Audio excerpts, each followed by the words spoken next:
வணக்கம் தமிழ் மக்களே. கரூர் துயர சம்பவம் தொடர்பா சிபிஐ தாவேகா நிர்வாகிகளுக்கு சம்மன் அனுப்புனது தான் இப்போ பரபரப்பான செய்தி. திரு விஜய் அவர்களோட ரோட் ஷோல கரூர்ல நடந்த துயர சம்பவத்துல 41 பேர் இறந்து போனது உங்க எல்லாருக்கும் தெரிஞ்சது தான்.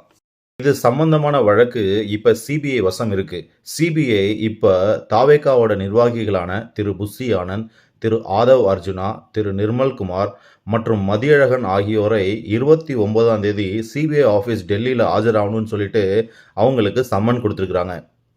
ஏற்கனவே சிபிஐ இந்த முக்கியமான நபர்கள்கிட்ட அவங்களோட கேள்விகளை கேட்டிருப்பதாகவும் அதற்கான சரியான பதில் இன்னும் வந்து சேரலை அப்படின்னும் அது சம்பந்தமாக தான் சிபிஐ ஆஜர்படுத்த சொல்லியிருக்கிறாங்க அப்படின்னு சொல்லியும் செய்திகள் வருது.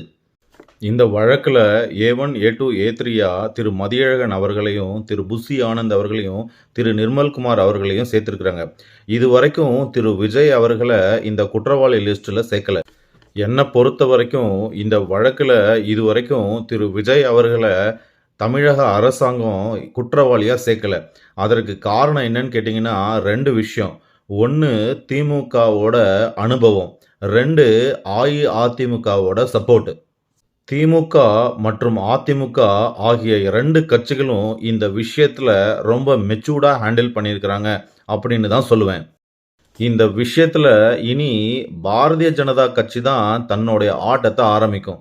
அவங்க என்னெல்லாம் சொல்ல போகிறாங்க, திரு விஜய் அவர்களையும் தாவேகா பார்ட்டியையும் எப்படியெல்லாம் ஆட வைக்க போகிறாங்க அப்படிங்கிறது இனி போக போக தான் தெரியும்.